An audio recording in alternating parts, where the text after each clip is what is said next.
There's a silent battle being waged inside of you. It's not fought with fists or weapons, but with words, tones, and silences. It's the daily war for your inner peace. Think about it. When was the last time someone's comment hijacked your entire day?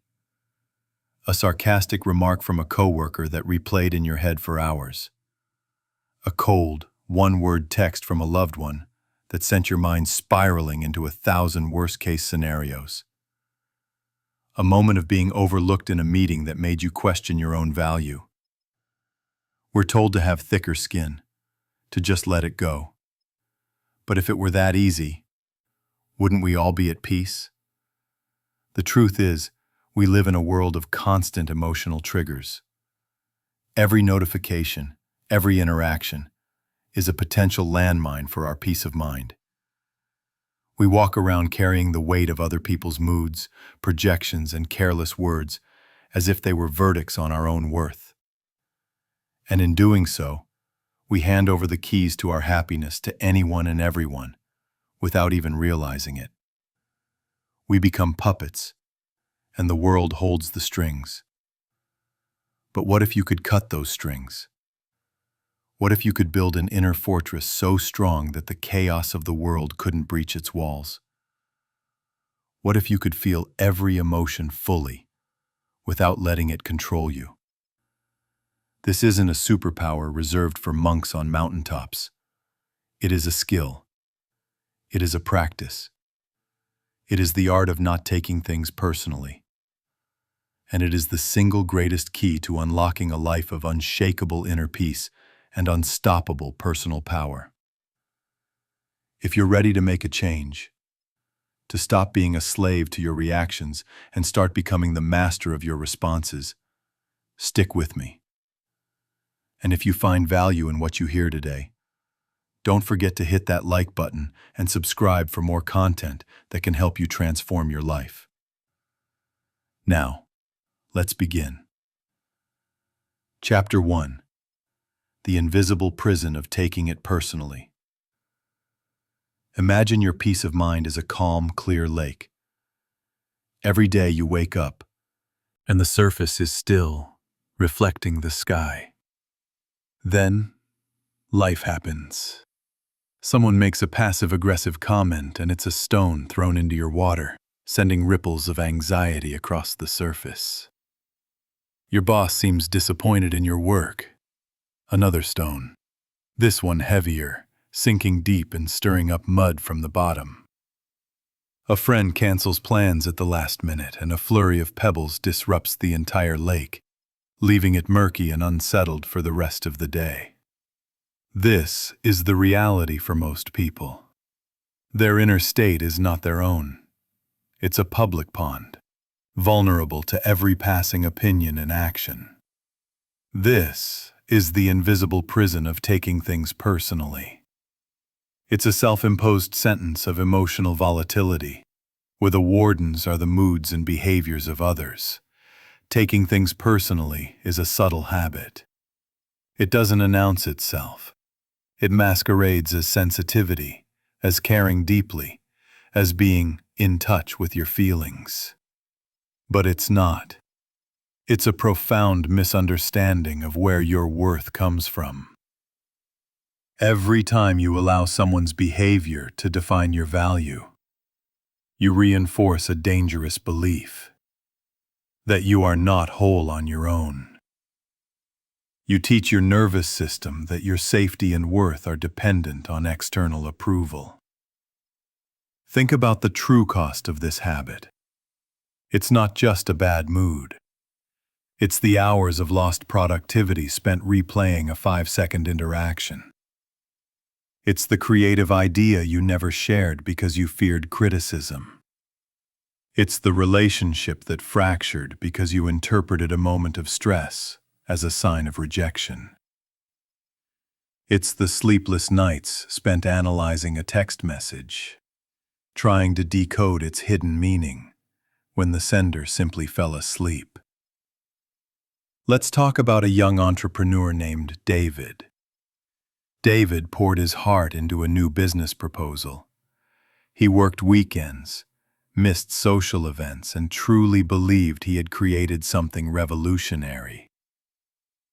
He presented it to a potential investor, a seasoned veteran in the industry. After the presentation, the investor leaned back, crossed his arms, and said, "It's a decent idea, but the market is too saturated. I don't see it working." For the investor, it was a 5-minute business assessment. For David, it was a verdict on his entire being.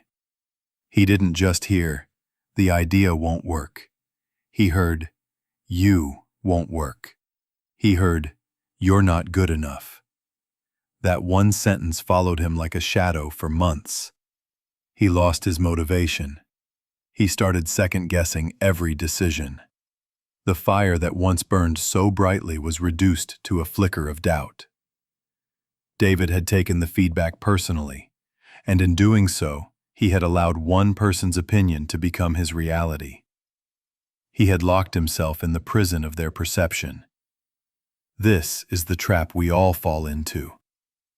We merge our identity with external outcomes. We don't separate the feedback on our work from the feedback on our soul. We don't distinguish between someone's bad mood and our own supposed failure.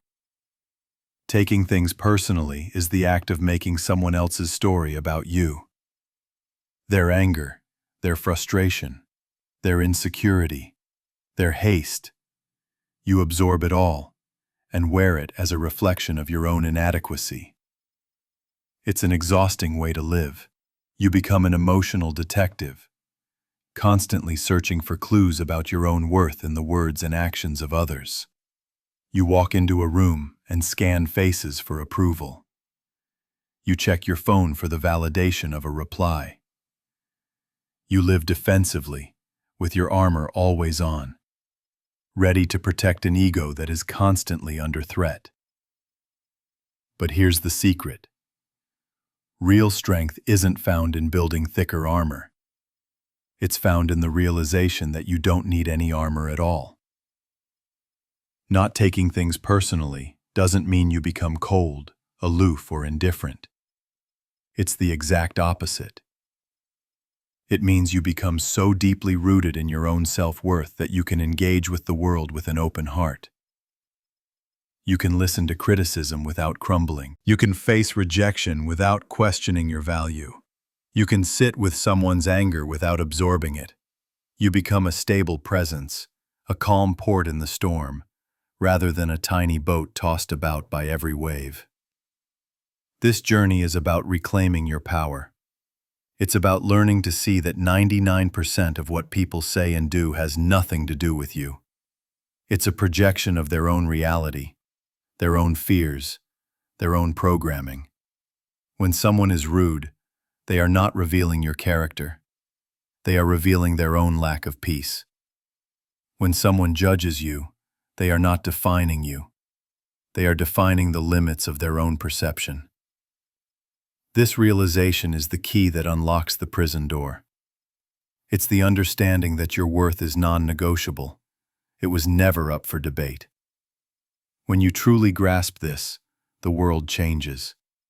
It stops being a terrifying courtroom where you are constantly on trial and becomes a classroom where every interaction is a chance to practice your own centeredness. The stones will still be thrown into the lake, but you'll realize you are not the water. You are the entire lake bed, deep, still, and unmoved. Chapter 2. The Ancient Brain in a Modern World. If you've ever promised yourself you'd stay calm in an argument, only to find yourself yelling 2 minutes later, don't blame your character. Blame your biology. The human brain is a masterpiece of evolution, but it was designed for a world that no longer exists. It was designed for survival in the wild, not for navigating office politics or deciphering text messages. Deep inside your brain is a small, almond-shaped structure called the amygdala. Think of it as your internal smoke detector. Its only job is to scan for danger, and when it finds it, to pull the fire alarm. It's ancient, powerful, and incredibly fast. It can trigger a full-blown stress response in your body before the logical, thinking part of your brain, the prefrontal cortex, even has time to put on its shoes. Thousands of years ago, this was a lifesaver. A rustle in the bushes, the amygdala screams, saber-toothed tiger, and floods your body with adrenaline and cortisol. Your heart races, your muscles tense, your breathing becomes shallow. You're ready to fight, flee, or freeze. This system kept our ancestors alive. The problem is, that same system is still running the show today. But the saber-toothed tigers have been replaced. Now, the threats are an unread email from your boss, a critical comment on your social media post, or the sound of your partner sighing during a conversation. To your ancient brain, these all feel the same. A perceived social threat is processed in the same way as a perceived physical threat. This is what's called an amygdala hijack. It's the moment your emotional brain hijacks your rational brain. In this state, you lose access to your higher-level thinking. Logic goes offline. Empathy disappears. Long-term perspective vanishes. You are operating from pure, raw survival instinct. This is why you say things you don't mean.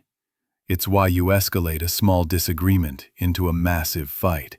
It's why you assume the worst and react from a place of fear. Your body is trying to save you from a tiger that exists only in your mind. Let's look at Sarah, a programmer. She's brilliant at her job, but struggles with intense social anxiety. One afternoon, her manager sends her a message that just says, "Can we talk for a minute when you're free?" That's it. No context, no smiley face. Instantly, Sarah's amygdala fires. Her heart starts pounding. Her palms get sweaty. Her mind begins to race, filling in the blanks with terrifying stories. I'm getting fired. They found a mistake in my code. Everyone knows I'm a fraud. Her rational brain knows there could be a dozen benign reasons for the message. But her emotional brain is already running from the tiger. By the time she walks to her manager's office, she is in a full-blown state of fight or flight. Her manager just wanted to ask her about her weekend plans. But for 10 agonizing minutes, Sarah's body was at war with a threat that never existed. This isn't a personal failing. It's a design feature of being human. Our brains are wired with a negativity bias. They are designed to pay more attention to potential threats than to potential rewards. This is why you can receive 10 compliments and 1 piece of criticism. And what will you remember at the end of the day? The criticism, of course. Your brain is like Velcro for negative experiences and Teflon for positive ones. Modern life pours gasoline on this ancient fire. The constant stream of notifications, the 24-hour news cycle of outrage and fear, the curated perfection of social media. It all keeps our amygdalas in a state of low-grade chronic activation. We're living in a constant state of alert, and our nervous systems are exhausted. It's like trying to run 20 browser tabs in your brain at once. Eventually, the system crashes. A small trigger, someone cutting you off in traffic, becomes the final straw, and you explode with a level of rage that is completely disproportionate to the situation. But here is the good news. You are not a prisoner of your biology. The magic of being human is that we have the prefrontal cortex, the part of the brain responsible for awareness, and awareness is the circuit breaker for the amygdala hijack. Between the trigger and your reaction, there is a tiny sliver of time, a sacred pause. In that pause lies your power to choose. Most people live their lives on autopilot, and that pause passes by in a blur. But when you train yourself to find it, you give your rational brain a chance to come back online. You can take a breath. You can observe the emotion without being consumed by it. You can ask yourself, is this a real tiger or just a paper one? This is the foundation of emotional mastery. It's not about getting rid of your emotions. It's about understanding the machinery that produces them. When you understand your own wiring, you stop judging yourself for your reactions. You stop calling yourself too sensitive or too angry. You realize it's not your character, it's your chemistry. It's not a moral failing, it's a biological mechanism. And the most beautiful part of this is something called neuroplasticity. Your brain is not fixed, it is constantly changing and adapting based on your experiences and focus. Every time you catch yourself in a reaction and choose to pause and breathe instead, you are physically rewiring your brain. You are weakening the old reactive neural pathways and strengthening the new conscious ones. You are, quite literally, building a brain that is designed for peace, not just for survival. It takes practice, patience, and repetition. But with every conscious breath, you are reclaiming your mind from its ancient programming and stepping into your power as the deliberate creator of your own experience. Chapter 3: The 4 Levels of Emotional Awakening. Emotional mastery is not a destination, it's a journey. It's not a switch you flip, but a staircase you climb, one step at a time. Understanding where you are on this staircase is the first step toward conscious evolution. It allows you to see your patterns without judgment and gives you a clear map of where you're headed. Most of humanity spends its entire life on the ground floor, never even realizing there are higher levels to explore. Let's illuminate these 4 levels of emotional awakening. Level 1: Unconscious reactivity. This is the default state for most people. At this level, you are your emotions. There is no separation. You don't feel anger, you are angry. You don't feel sadness, you are depressed. Your reactions are automatic and instantaneous. A trigger occurs and an emotional program runs without your consent. Someone cuts you off in traffic and you are immediately filled with rage. A friend doesn't text back, and you are instantly consumed by anxiety and feelings of abandonment. At this level, life feels like it's happening to you. You see yourself as a victim of circumstances, people, and feelings. You use language like, "He made me so mad," or "She ruined my day." You have outsourced your emotional state to the world, believing that others hold the remote control to your feelings. Life at level 1 is exhausting. It's a constant roller coaster of highs and lows, driven by external events. It's a life of defensiveness, blame, and a deep, often unacknowledged, sense of powerlessness. You are a leaf in the wind, blown about by every passing breeze of opinion and circumstance. The tragedy of this level is not the pain you experience, but the fact that you believe this is simply how life is. You don't know that a different way of being is even possible. Level 2: Conscious reactivity. This is the level of the Great Awakening. This is where the light of awareness begins to crack through the armor of unconsciousness. At level 2, you still react, but now a part of you is watching. You hear the sharp words coming out of your mouth and a small voice inside whispers, "There I go again." You feel the wave of jealousy wash over you, and you recognize it as a familiar pattern. You are not free yet, but you are no longer a prisoner in the dark. You can see the bars of your own cage. This stage is often the most uncomfortable part of the journey. It's the dissonance of knowing better, but still repeating the old behavior. Guilt and frustration are common companions here. You might find yourself apologizing more often, replaying interactions with a new sense of regret, wondering why you can't seem to stop the pattern, even though you can see it so clearly. Do not mistake this discomfort for failure. This is the most crucial step on the staircase. You cannot change a pattern you cannot see. The awareness you are cultivating is the seed of your future freedom. Every time you observe your reaction, even if it's after the fact, you are weakening its hold on you. You are moving from being the actor in the drama to being the audience. And from that perspective, you begin to understand the script. The discomfort you feel is the friction of growth. It's a sign that you are evolving. Level 3. Conscious response. At this level, the sacred pause becomes your new habit. You have practiced catching yourself so many times that the gap between trigger and reaction has widened. Now, in that space, you have a choice. You feel the initial spark of anger, the sting of hurt, or the chill of fear.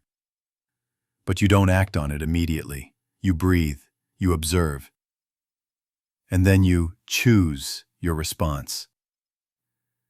Instead of lashing out, you might choose silence.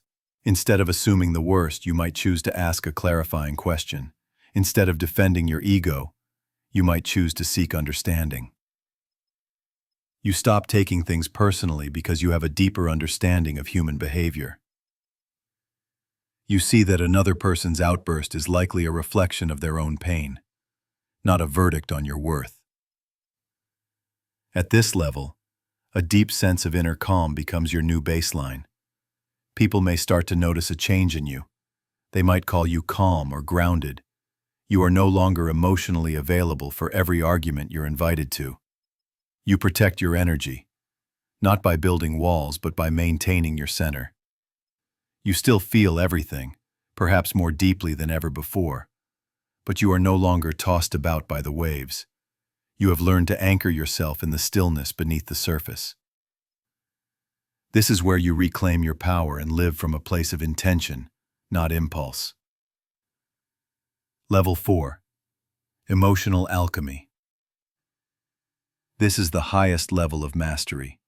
It is rare, but it is available to anyone who walks the path with dedication. At this level, you no longer see negative emotions as problems to be managed, but as raw energy to be transformed. You become an alchemist, turning the lead of pain into the gold of wisdom. You understand that every emotion is a messenger carrying a gift. Anger is not a threat. It's fuel for setting powerful boundaries. Fear is not a weakness.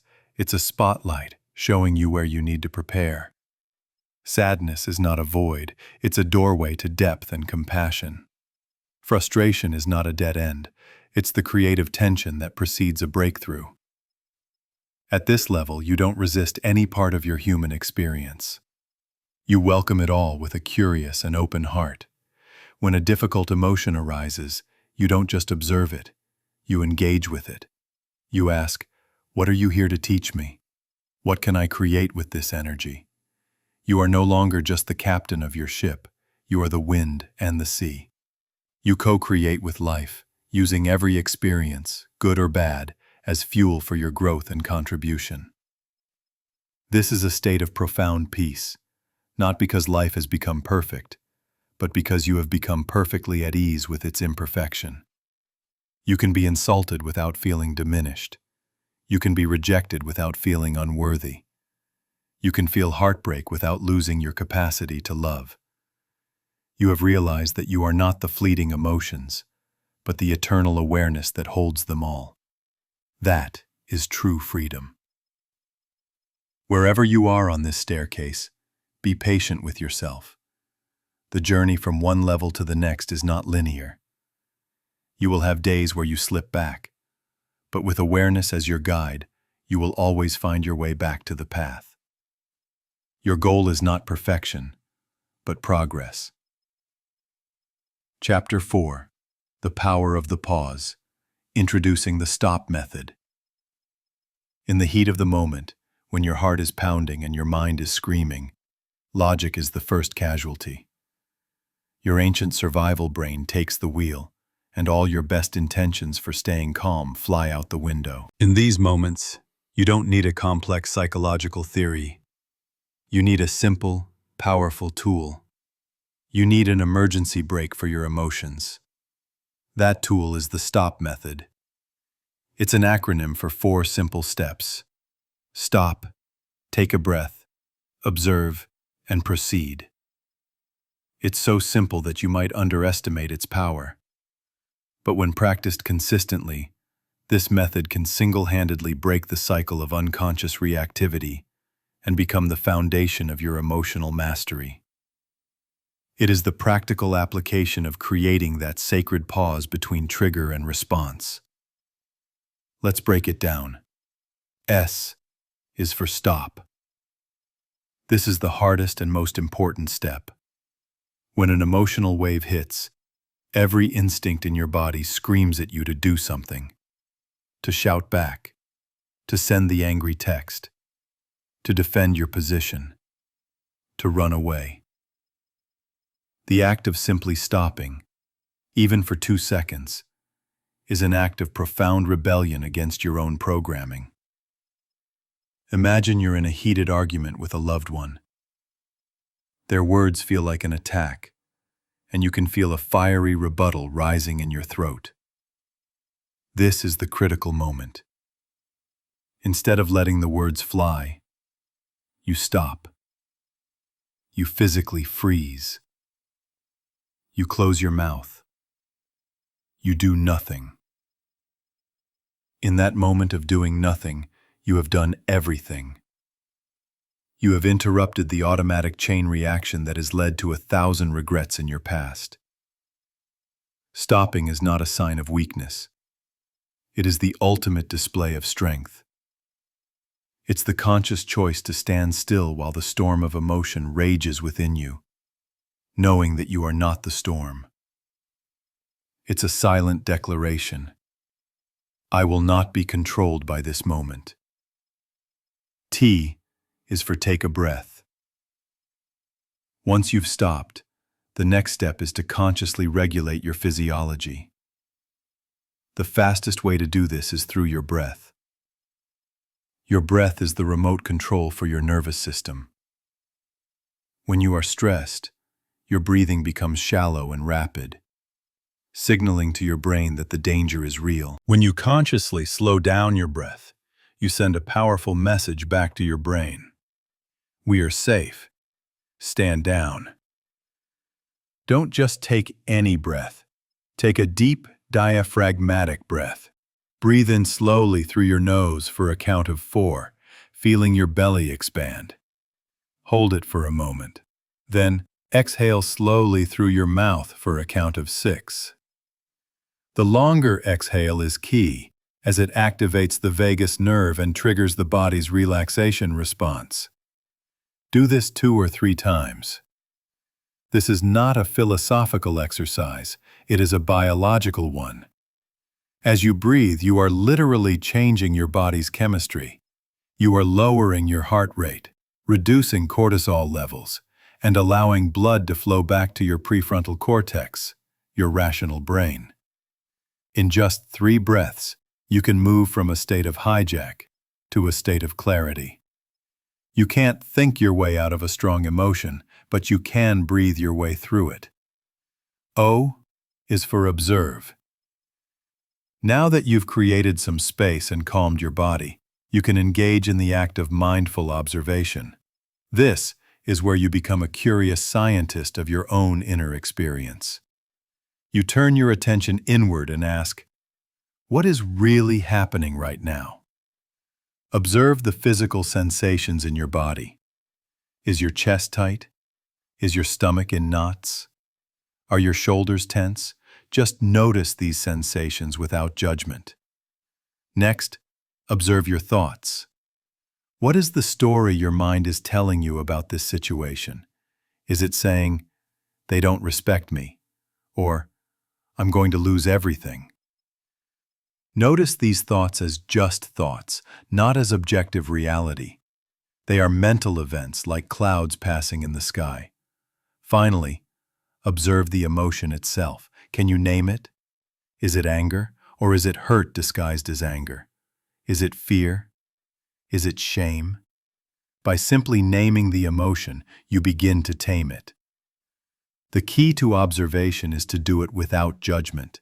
You are not trying to get rid of the feeling. You are not labeling it as good or bad. You are simply acknowledging its presence. This act of detached observation creates a crucial separation. You are no longer lost in the emotion. You are the one who is aware of the emotion. And in that awareness, you find your freedom. P is for proceed. Only now, after you have stopped, breathed, and observed, are you ready to act. But this action will be radically different from the initial reaction you almost had. You will proceed from a place of consciousness, not compulsion. From clarity, not chaos. From wisdom, not wounding. Proceeding might mean speaking your truth, but doing so calmly and respectfully. It might mean setting a boundary clearly and firmly. It might mean walking away from a conversation that is going nowhere. Or it might mean doing nothing at all, recognizing that silence is the most powerful and intelligent response. The choice you make in this final step is a conscious one. It aligns with your values and your long-term goals, rather than just satisfying a short-term emotional urge. Every time you successfully navigate this four-step process, you are casting a vote for the person you want to become. You are strengthening the neural pathways of self-mastery. What once felt like an effort will eventually become your new, effortless instinct. Peace will become your default setting. Rewriting your reality. The art of cognitive reframing. Your life is not defined by what happens to you. It is defined by the story you tell yourself about what happens to you. Two people can experience the exact same event, a job loss, a breakup, a failure, and one will be crushed by it, while the other will be transformed. The difference is not in the event itself, but in the meaning they assign to it. This is the power of interpretation. Most of our emotional suffering does not come from reality. It comes from the unexamined stories our minds create about reality. Your brain is a meaning-making machine, and if you don't give it a conscious story to work with, it will default to its ancient programming of fear and survival. Cognitive reframing is the art of consciously choosing your story. It's the ability to take a negative, disempowering thought and find a more empowering, truthful, and useful way to see it. It is rewriting your own reality. Let's be clear, this is not about toxic positivity. It's not about pretending a painful situation isn't painful. It's not about putting a fake smile on a tragedy. It's about acknowledging the pain while simultaneously searching for the lesson, the opportunity, or the hidden gift within it. The simplest way to begin this practice is with a single, powerful question. What else could this mean?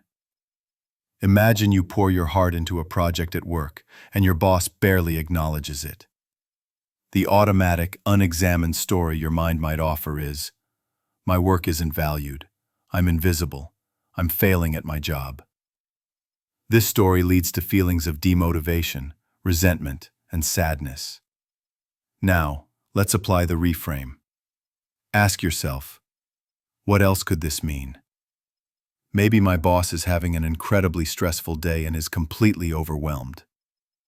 Maybe they trust my work so much that they don't feel the need to micromanage or praise it constantly. Maybe this is an opportunity for me to practice finding validation from within, rather than relying on external praise. Maybe this is a sign that I need to learn how to communicate my accomplishments more effectively. Notice how these alternative stories don't deny the initial event. They simply offer different perspectives. And with each new perspective comes a completely different emotional response. The situation hasn't changed, but your experience of it has been transformed.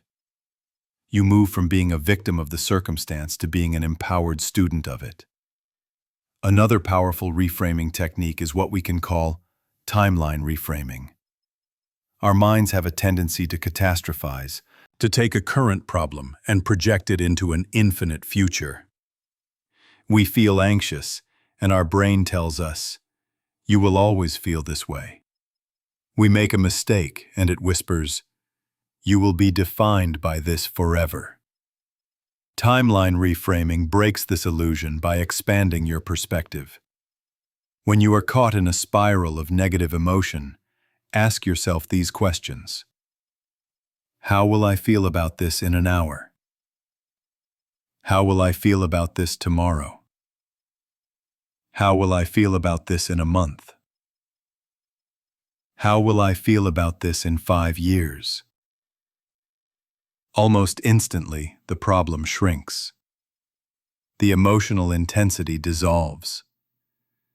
You realize that what feels like an all-consuming crisis right now will likely be a distant memory, or perhaps even a valuable lesson in the grand scheme of your life. You are reminding your brain that this moment is just one scene, not the entire movie. Finally, there is the practice of emotional labeling. This is a technique confirmed by neuroscience. When you are feeling an overwhelming emotion, the simple act of naming it with precision can calm it down. When you move from a vague feeling of, "I feel awful," to a specific label like, "I am feeling disappointed and a little embarrassed," you activate your prefrontal cortex, your thinking brain, and reduce the activity in your amygdala, your emotional brain. The language you use is crucial. Instead of saying, "I am angry," try saying, "I am noticing the feeling of anger within me." This subtle shift in language creates separation. "I am angry" is an identity. "I am noticing anger" is an observation. You are not the storm. You are the sky watching the storm pass. Be specific with your labels. Is it really anger, or is it frustration? Is it sadness, or is it loneliness? Is it anxiety, or is it excitement? The more precise you are, the more understanding you gain. Anger might be telling you a boundary has been crossed. Frustration might be telling you your current strategy isn't working. Loneliness might be telling you to seek connection. When you label the emotion accurately, you uncover the message it's trying to send you. These techniques, asking, "What else could this mean?" reframing your timeline, and labeling your emotions, are not one-time fixes. They are mental muscles. The more you use them, the stronger they become. At first, it will feel like an effort. You will have to consciously catch your negative thoughts and redirect them. But with practice, this will become your new automatic way of thinking. You will have rewritten the source code of your mind, creating a program that defaults to resilience, curiosity, and empowerment, instead of fear, blame, and despair. You become the author of your own experience, and that is the ultimate freedom. Chapter 6: The Body as Your Anchor, Somatic Regulation. Your emotions are not just in your head, they are a full body experience. Think about it. Where do you feel anxiety? It's often a tightness in your chest or a knot in your stomach. Where do you feel anger? A surge of heat, clenched fists, a tight jaw. Where do you feel grief? A heavy ache in your heart, a lump in your throat. Your body is the physical expression of your emotional state.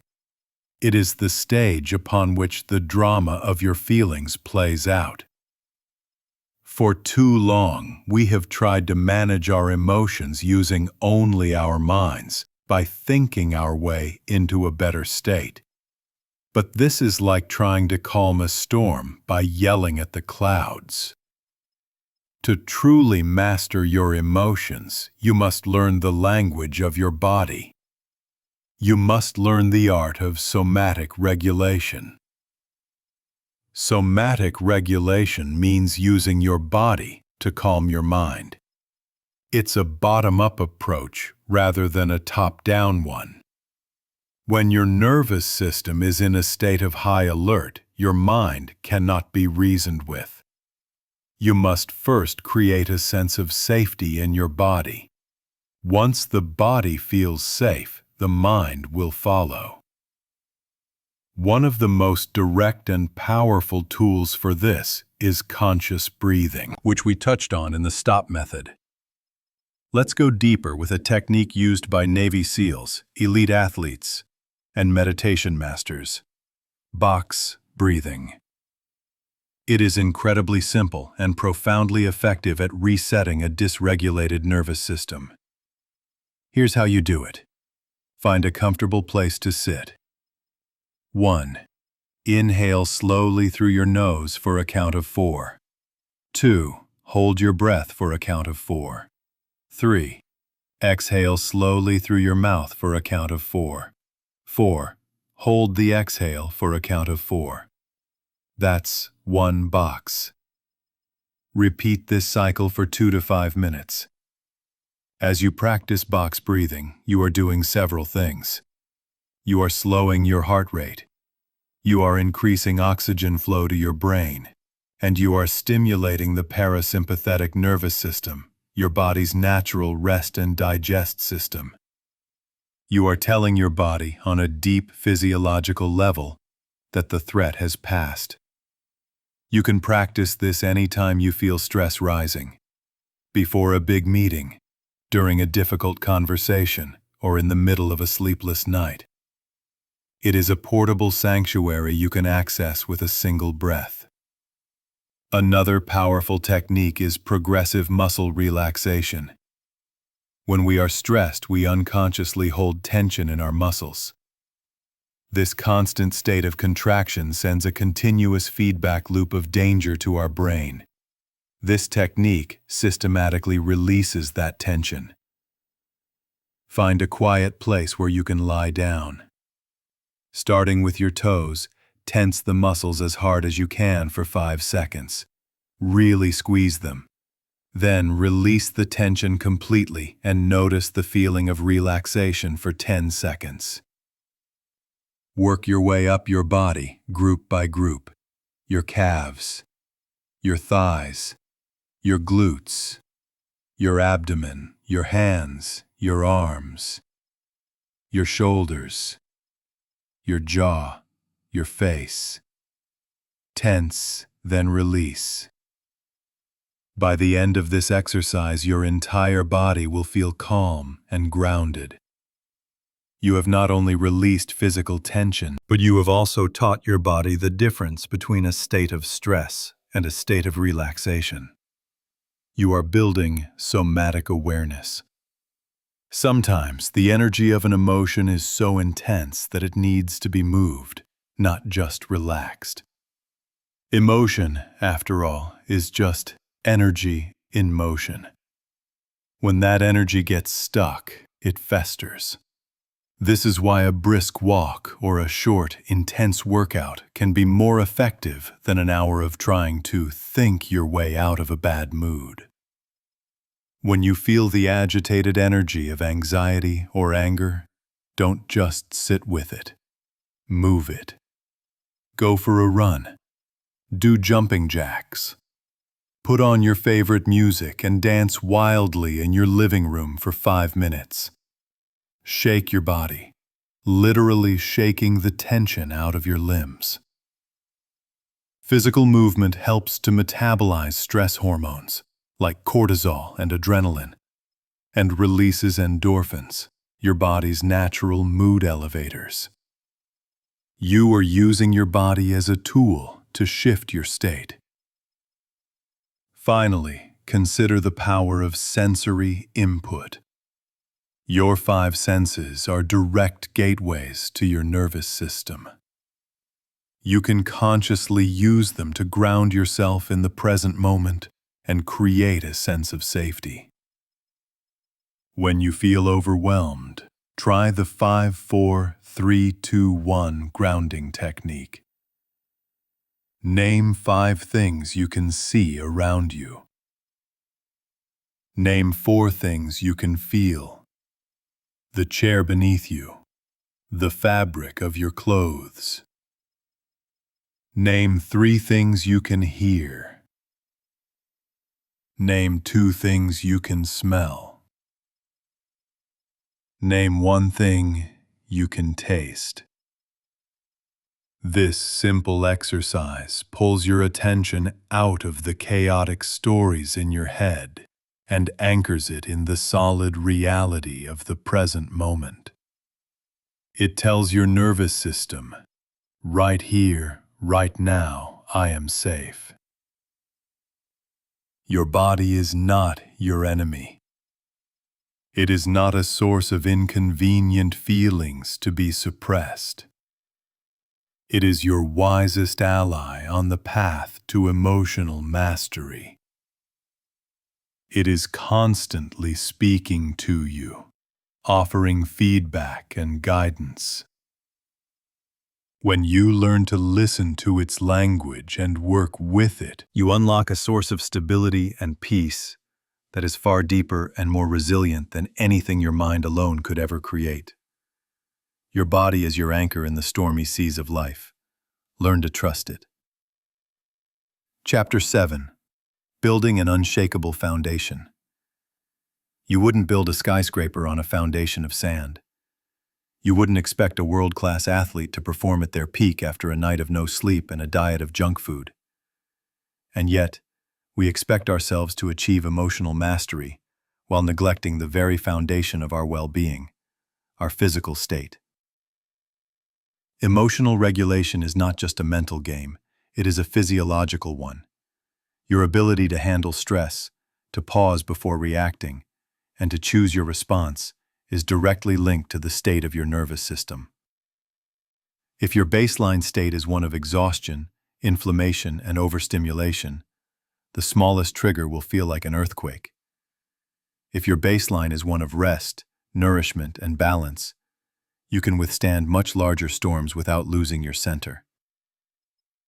Building an unshakable foundation for emotional peace is not about grand, dramatic gestures. It's about the small, consistent, and often unglamorous habits you practice every single day. It's about mastering the basics. First, and most importantly, sleep. Sleep is not a luxury. It is a biological necessity. It is the single most effective thing you can do to reset your brain and emotional health each day. While you sleep, your brain is hard at work. It consolidates memories, clears out metabolic waste products that build up during the day, and rebalances crucial neurotransmitters and hormones. When you are sleep-deprived, your amygdala, your emotional alarm center, becomes hyperactive. At the same time, the connection to your prefrontal cortex, your rational brain, weakens. This is a recipe for emotional disaster. It's why you are more irritable, more impulsive, and more emotionally fragile after a poor night's sleep. You are literally working with a compromised brain. Protect your sleep as if it were a sacred treasure. Aim for 7 to 9 hours of quality sleep per night. Create a non-negotiable wind-down routine. P. Turn off screens at least an hour before bed, as the blue light disrupts melatonin production. P. Make your bedroom a dark, cool, and quiet sanctuary. You cannot win the emotional battles of the day if you have already lost the battle for rest the night before. Second, nutrition. The food you eat is not just fuel for your body. It is information for your brain. Your gut is often called your second brain, and for good reason. It produces a significant amount of your body's serotonin, a key neurotransmitter for mood regulation. What you eat directly impacts your emotional state. A diet high in processed foods, sugar, and refined carbohydrates creates a roller coaster of blood sugar spikes and crashes, which in turn leads to mood swings, irritability, and anxiety. Also, conversely, a diet rich in whole foods, lean proteins, healthy fats, fiber, and complex carbohydrates provides a steady stream of energy and the nutrients your brain needs to function optimally. You don't need to be perfect, but you do need to be intentional. Notice how you feel after eating certain foods. P.S. Does a sugary snack give you a quick high followed by a crash of anxiety? P.S. Does a balanced meal leave you feeling calm and focused? Pay attention. Your body is giving you constant feedback. Eating well is not about deprivation. It's an act of profound self-respect. You are building a brain that is resilient from the inside out. Third, movement. Your body was designed to move. A sedentary life leads to stagnant energy, both physically and emotionally. As we discussed, emotion is energy in motion. If you don't give that energy a healthy outlet, it gets trapped in your body as tension, anxiety, and depression. P.S.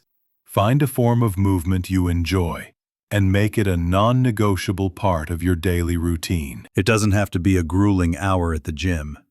A brisk 30-minute walk in nature can be incredibly powerful. It releases endorphins, reduces stress hormones, and gives your mind a much-needed break from rumination. Yoga can help release stored tension. Weight training can build not just physical strength, but a sense of self-efficacy and confidence. The goal is consistency, not intensity. A little bit of movement every day is far more effective than one heroic workout a week. When you move your body, you change your mind. Fourth, your environment. You are a product of your environment. This includes your physical space, your digital world, and the people you surround yourself with. You cannot cultivate inner peace in an environment of chaos. Take a look at your physical surroundings. Is your home or workspace cluttered and disorganized? A cluttered space often leads to a cluttered mind. Take some time to create an environment that feels calm and supportive. Audit your digital consumption. The constant influx of bad news, outrage, and social comparison is like pouring poison into your mind. Be ruthless about curating your social media feeds. Unfollow accounts that make you feel anxious or inadequate. Set time limits on your app usage. Schedule regular digital detoxes where you unplug completely for a few hours or even a full day. Most importantly, consider the people you spend your time with. Your nervous system is constantly attuning to the nervous systems of those around you. This is called neuroception. If you are surrounded by people who are constantly anxious, negative, or dramatic, your system will absorb that stress. Conversely, spending time with calm, grounded, and positive people can have a powerful regulating effect on you. You don't have to cut everyone out of your life, but you can be intentional about who you give your most precious energy to. Building this foundation is not about adding more things to your to-do list. It's about recognizing that these practices, sleep, nutrition, movement, and environment, are not separate from your personal growth work. They are the work. They are the bedrock upon which all emotional mastery is built. When you take care of your body, you create a safe and stable home for your mind. And from that place of safety, anything is possible. Chapter 8. Performing under pressure, from anxiety to activation. Pressure. It's that invisible force that descends before a high-stakes moment, a job interview, a public speech, a difficult conversation, a final exam. Your heart starts to pound, your palms get sweaty, your mind goes blank. In these moments, all the calm you've cultivated on quiet days can feel like a distant memory. Pressure doesn't build character. It reveals it. It shows you the true strength of the foundation you've built. For most people, pressure triggers a state of anxiety and fear. Their performance crumbles, not because they lack the skill, but because their mind turns against them. But for the emotionally masterful, pressure is not a threat. It's a signal. It's an invitation to rise to the occasion. The key is to learn how to transform the nervous energy of anxiety into the focused energy of activation. The first step is a powerful cognitive reframe. The physical sensations of anxiety and excitement are almost identical. A racing heart, faster breathing, a surge of adrenaline. The only difference is the story you tell yourself about those feelings. When you label the feeling as anxiety, your brain interprets it as a threat, and you begin to spiral into fear. When you label the exact same feeling as excitement or readiness, your brain interprets it as a challenge, and you move into a state of optimal performance. So, the next time you feel those telltale signs of pressure, instead of saying to yourself, "I'm so nervous," try saying, "My body is getting ready to perform. This is energy. I can use this." This is not a lie. Your body is preparing you. It's giving you the fuel you need to be sharp, focused, and powerful. You're not trying to get rid of the energy.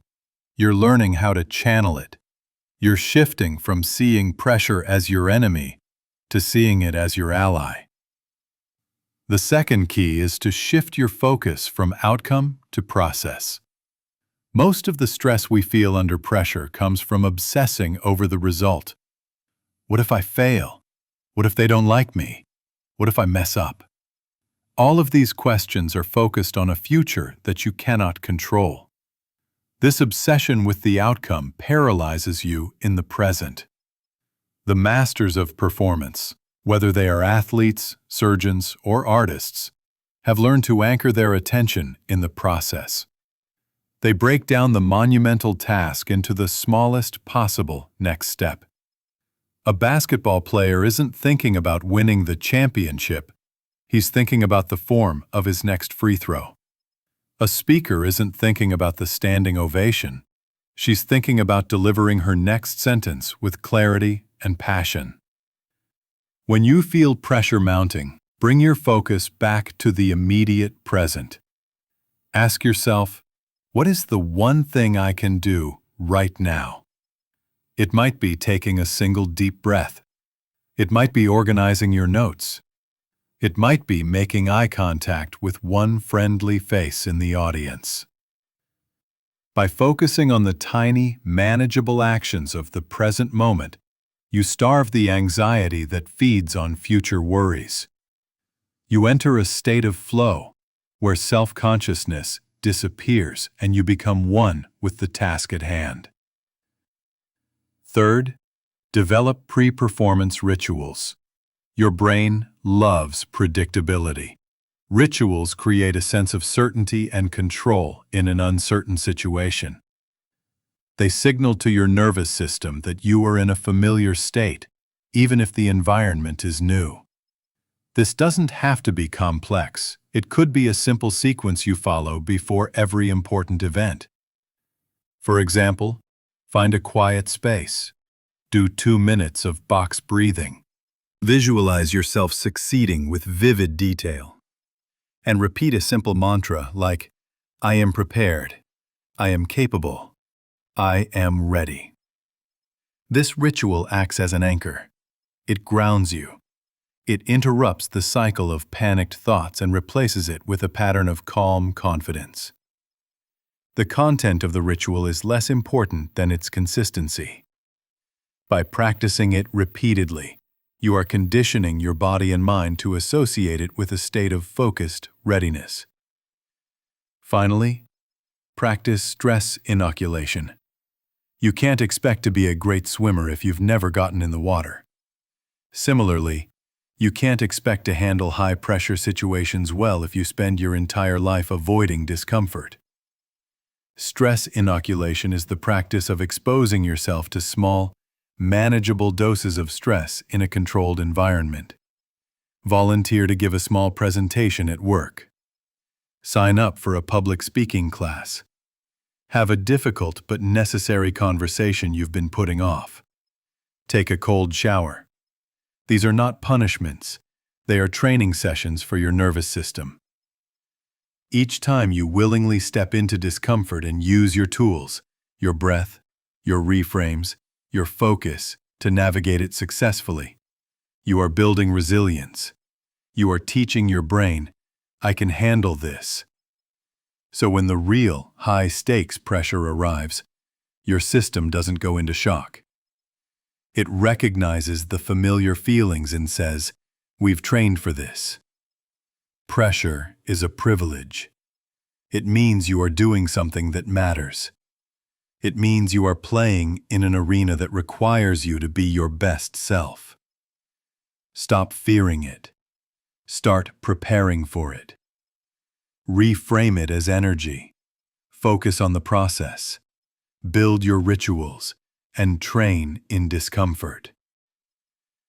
When you do, you will unlock a level of performance you never thought possible. You won't just survive under pressure. You will thrive. Chapter 9. The Alchemy of Pain. Turning hardship into strength. Pain is the great, unavoidable teacher. It will visit every single one of us in our lifetime, in the form of heartbreak, loss, failure, or betrayal. Our society teaches us to fear pain, to numb it, to avoid it at all costs. We see it as a sign that something has gone wrong, a punishment to be endured. But this is a profound misunderstanding. Pain is not a punishment. It is a messenger. Every difficult emotion that arises within you carries a coded message, a piece of wisdom that is essential for your growth. When you learn to stop running from your pain and instead turn to face it, with courage and curiosity, you become an alchemist. You learn to transform the raw, heavy lead of your suffering into the radiant gold of strength, compassion, and wisdom. Let's decode some of the most common messengers. Anger, for instance, is often seen as a destructive, negative emotion. We are taught to suppress it or feel ashamed of it. But at its core, anger is a guardian. It is the fierce protector of your boundaries and your values. Anger arises when something you hold sacred feels threatened. Your dignity, your safety, your truth. It is a surge of energy designed to say, no, this is not okay. If you ignore it, it can curdle into resentment and bitterness. If you express it unconsciously, it becomes destructive rage. But if you listen to its message, anger becomes a powerful catalyst for positive change. It gives you the fuel to set firm boundaries, to speak your truth, and to advocate for yourself and others. When you ask your anger, "What are you trying to protect?" it transforms from a destructive fire into a clarifying light. Fear is another misunderstood teacher. Its voice is one of caution and limitation. It whispers, "Don't try. You'll fail. You'll get hurt." It feels like a cage, holding you back from your dreams. But what is fear really made of? Fear is simply a sign that you care deeply about something. You fear failure because you value success. You fear rejection because you crave connection. You fear public speaking because you value being heard and respected. Fear and love are two sides of the same coin. The goal is not to eliminate fear. That would mean eliminating love. The goal is to let your courage be bigger than your fear. When you feel fear, don't see it as a stop sign. See it as a compass, pointing directly toward what matters most to you. Acknowledge its presence. "I see you, fear. Thank you for trying to protect me." And then take the next step anyway. Fear, when faced with courage, becomes focus. It sharpens your senses and demands your full presence. Sadness and grief are perhaps the heaviest messengers. They arrive in the wake of loss. Society tells us to move on quickly, to not dwell in our sorrow. But sadness has a sacred purpose. It is the emotional process of honoring what we have loved. It slows us down, turns our attention inward, and forces us to reflect on what truly matters. Grief is the price of admission for a life of deep connection. To try to avoid it is to try to avoid love itself. When you allow yourself to feel your sadness fully, without judgment, it softens you. It cracks open the hard shell of the ego and connects you to your shared humanity. It builds empathy and compassion in a way that joy never could. Sadness, when honored, eventually transforms into a quiet gratitude for what was, and a deeper appreciation for what remains. Frustration is the messenger of evolution.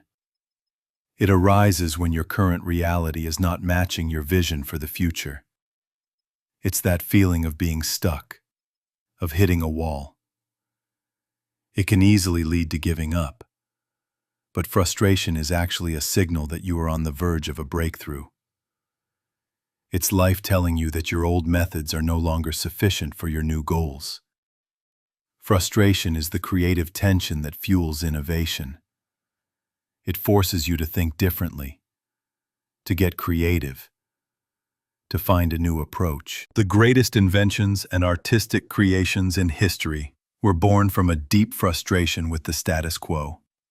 When you feel frustrated, don't see it as a sign of failure. See it as an invitation to level up.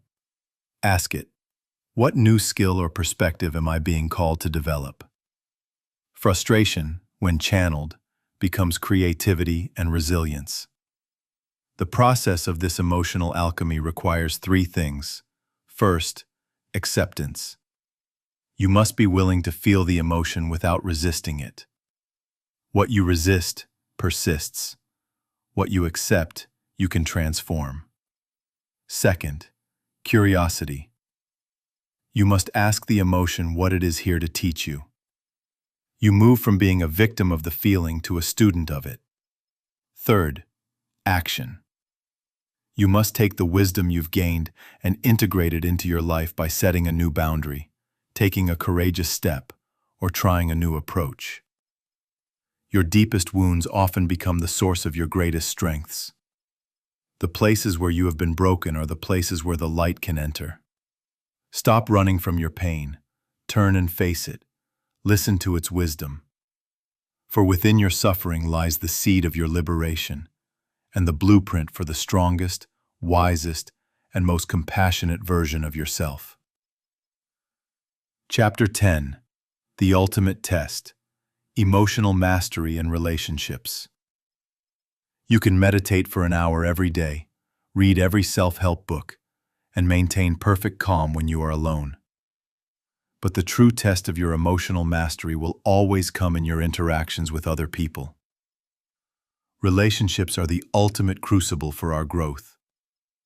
They are mirrors that reflect back to us our insecurities, our triggers, our unhealed wounds, and our greatest capacities for love and connection.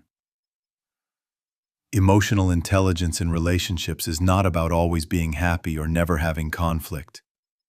It's about how you navigate the inevitable challenges, disagreements, and emotional complexities of human connection with awareness, empathy, and respect. The foundation of emotionally intelligent relationships is self-awareness. You cannot understand or manage another person's emotional world if you are a stranger to your own. Most conflicts are not about the surface-level issue, the dishes left in the sink, the forgotten anniversary. They are about the deeper, unmet emotional needs beneath the surface. The need to feel seen, heard, respected, or safe. Before you enter a difficult conversation, take a moment to check in with yourself. Ask, what am I really feeling right now? And what do I truly need? Are you feeling disrespected and need reassurance? Are you feeling lonely and need connection? When you can identify and own your own emotional state, you can communicate from a place of clarity instead of reacting from a place of chaos. The second pillar is empathy. Empathy is not the same as sympathy. Sympathy is feeling for someone. Empathy is feeling with them. It is the courageous act of setting aside your own perspective for a moment and trying to understand the world from their point of view. Most of us don't listen to understand. We listen to reply. We are busy formulating our defense or our counter-argument while the other person is still speaking. True empathetic listening is a form of presence. It is listening not just to the words, but to the emotions behind the words. When your partner is speaking with anger, can you listen for the hurt underneath? When your friend is being distant, can you sense the fear or overwhelm they might be feeling? Empathy does not mean you have to agree with the other person. You can deeply understand their perspective while still holding a different one. It simply means you are willing to validate their emotional experience. A simple phrase like, "It makes sense to me that you would feel that way," can instantly de-escalate a conflict. It communicates respect and shows that you are on the same team, trying to solve a problem together, rather than two adversaries trying to win a battle. Third, and critically, are boundaries. Healthy relationships are impossible without healthy boundaries. Boundaries are not walls you build to keep people out. They are fences you build to protect the sacred ground of your own well-being. They define where you end and the other person begins. Without boundaries, empathy can become enmeshment. You start to take on the other person's emotions as your own. You feel responsible for their happiness. You say yes when you mean no. This leads to resentment, burnout, and a loss of your own identity. Setting a boundary is an act of love for yourself and for the relationship. It is communicating your needs and limits with clarity and kindness. It sounds like, "I love you, and I am not willing to continue this conversation while we are yelling at each other. Let's take a break and come back when we are calmer." Or, "I am here to support you, but I cannot be your only source of emotional support. I need you to also lean on your therapist, friends, family." Clear boundaries create safety and respect, which are the cornerstones of any lasting connection. Finally, there is conscious communication. The words you choose can either build bridges or erect walls. Emotionally intelligent communication focuses on expressing your own experience, rather than attacking or blaming the other person. The simplest and most powerful tool for this is using I statements instead of you statements. "You never listen to me" is an attack that will immediately trigger defensiveness. "I feel unheard when I'm sharing my feelings" is an expression of your own experience that invites understanding. "You are so inconsiderate" is a judgment. "I felt hurt and forgotten when the plans changed without me knowing" is a vulnerable truth. The goal of communication in a healthy relationship is not to win the argument, but to deepen understanding and preserve the connection. Sometimes, this means choosing to be kind over being right. It means being willing to apologize when you are wrong and being willing to forgive when they are. It means remembering that, underneath every conflict, there are two people who care about each other, each trying to get their needs met. Your relationships will constantly test you. They will push your buttons and challenge your peace. See these moments not as failures, but as opportunities. Every disagreement is a chance to practice deeper listening. Every conflict is a chance to set clearer boundaries. Every moment of hurt is a chance to communicate with more vulnerability and courage. This is the work, and it is the most rewarding work you will ever do. Chapter 11, The Voice Within, Mastering Your Inner Dialogue.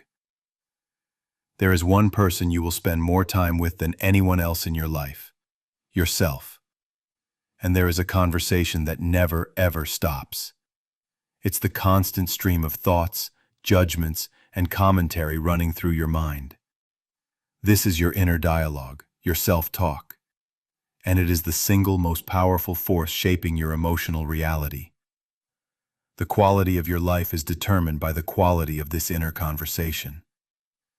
If the voice in your head is a relentless critic, a harsh judge, and a fearful worrier, then your life will be a landscape of anxiety and self-doubt, no matter how much external success you achieve. If that voice is a compassionate coach, a wise mentor, and a steadfast friend, you will possess an unshakable sense of inner peace and resilience, no matter what challenges you face. For most of us, this inner voice is not something we consciously created. It's a mixtape of old programming, the critical words of a parent, the disappointed tone of a teacher, the sting of a childhood rejection. These external voices became internalized, and now, long after the original speakers are gone, we continue their work for them. We become our own harshest critics. The first step to mastering your inner dialogue is simply to become aware of it. You cannot change a voice you do not hear. Start to listen to your thoughts as if you were an outside observer. What is the tone of your self-talk? Is it kind or cruel, encouraging or defeating? How do you speak to yourself when you make a mistake, when you look in the mirror, when you are facing a challenge? Just notice, without judgment. The simple act of observation creates a space between you and your thoughts. You begin to realize, I am not this critical voice. I am the one who is hearing this voice. This separation is the beginning of your freedom. The second step is to question the voice. Our inner critic often speaks with an air of absolute authority, as if it is delivering undeniable truth. But most of its pronouncements are just old, unexamined beliefs. When you hear a negative thought, challenge it. The voice says, "You always mess everything up." Ask yourself, is that really true? Have I always messed everything up? Or have I had many successes alongside my failures? The voice says, nobody cares about you. Ask, is there really no one in the world who cares? What about my friend who called last week? What about my family member who always supports me? You are not arguing with yourself. You are seeking a more balanced and truthful perspective. You are replacing sweeping, negative generalizations with nuanced reality. The third step is the most powerful, to consciously replace the critical voice with a compassionate one. This is not about lying to yourself or engaging in baseless affirmations. It's about speaking to yourself with the same kindness and understanding you would offer to a dear friend who was struggling. When you make a mistake, instead of, "You're such an idiot," try, "That didn't work out as planned. What can I learn from this so I can do better next time?" It's okay to be imperfect. When you are feeling scared, instead of, "Stop being such a coward," try, "This is scary, and it's okay to feel that way. I know you have the strength to face this. One step at a time. I'm with you." This will feel unnatural at first. It might even feel foolish. That's because you are creating a new neural pathway, and the old, well-worn path of self-criticism will fight to maintain its dominance. But with consistent practice, the new voice of self-compassion will grow stronger. You are actively rewiring your brain to be your own greatest ally. A powerful technique for this is to reframe your identity language. Be mindful of any statement that begins with "I am." Your brain takes these statements as direct commands. If you repeatedly say, "I am so anxious," you are programming your brain to identify with anxiety. Instead, create separation. Say, "I am feeling a wave of anxiety right now." An identity is permanent. A feeling is temporary. You are not your feelings. You are the one experiencing them. Finally, cultivate an inner dialogue of gratitude. At the beginning or end of each day, take a moment to intentionally thank yourself. Thank yourself for trying, for showing up, for getting through a tough day, for one small act of kindness you performed. Gratitude physically changes your brain, forcing it to focus on what is good and what is working. It shifts your baseline from a state of lack to a state of appreciation. Mastering your self-talk is a lifelong practice. There will be days when the inner critic is loud. That's okay. The goal is not to silence the critic forever, but to stop giving it the microphone. You learn to hear its voice, acknowledge its fearful message, and then consciously choose to listen to the wiser, kinder voice of your true self. When the voice inside your head believes in you, the voices outside will have very little power. You will have built a sanctuary within, a place of unconditional support and love that you can carry with you wherever you go. That is unshakable strength. Chapter 12. The Unshakable Soul. Living as the calm in the storm. We have journeyed through the mind, the body, and the heart. We have explored the science of our reactions and the art of our responses. But there is one final destination on this path to mastery, and it is the realm of the soul. This is where psychology meets spirituality, where self-control deepens into surrender, and where peace is no longer something you do, but something you are. At its deepest level, emotional mastery is the realization that you are not your thoughts, your feelings, or your life circumstances. You are the silent, witnessing awareness behind it all. Think of it this way. Your emotions are like waves on the ocean, sometimes calm, sometimes turbulent, constantly changing. Most people identify with the waves. They believe they are the anger, the joy, the fear. They get tossed about, pulled under, and live at the mercy of the ever-changing surface. The great spiritual awakening is the moment you realize you are not the wave. You are the entire ocean. You are the vast, deep, silent stillness that holds all the waves. The waves of emotion can crash and roar on the surface, but the depths of your being remain untouched, peaceful, and serene. When you touch this place within you, your relationship with life changes profoundly. You stop resisting your emotions. You understand that every feeling has a right to exist. You can allow anger to rise, sadness to flow, and fear to visit without panicking because you know that none of it can harm the vastness of who you truly are. Resistance is what gives an emotion its power. When you meet a feeling with acceptance, it moves through you, delivers its message, and dissolves back into the ocean. This is the art of surrender. Surrender is not weakness or giving up. It is the ultimate strength.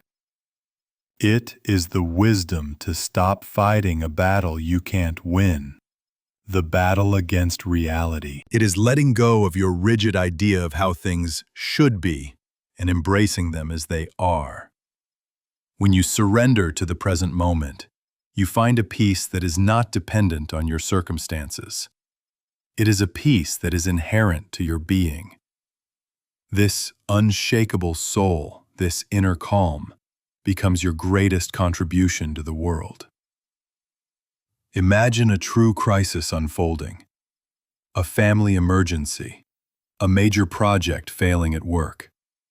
The room is filled with panic, blame, and fear.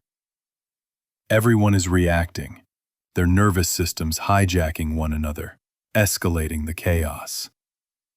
And then there is you. You stand in the center of the storm, but you are not of the storm. You are breathing deeply. You are listening. You are seeing the situation with clarity because your vision is not clouded by fear. Your calm presence is not passive. It is an active force. It acts as an anchor for everyone else in the room. Your regulated nervous system helps to regulate theirs. Your quiet confidence gives them permission to pause. Your clarity allows real solutions to emerge. You become the eye of the storm. Living this way does not mean you are emotionless. It means you are spacious. There is enough room inside you for any emotion to arise without overwhelming you. It does not mean you are detached. It means you are deeply connected to life, but unattached to outcomes. You can love fully, work passionately, and live courageously, knowing that your ultimate security does not come from anything in the external world. It comes from your connection to the deep, silent stillness within. This is the final destination. The journey that began with trying to control your feelings ends with the realization that you were never the feelings to begin with. You are the eternal, unchanging awareness that is experiencing them. You were never broken. You were never lost. You were just caught on the surface, identifying with the turbulence of the waves. So take a deep breath. Feel the air enter your lungs. Feel the aliveness in your hands and feet.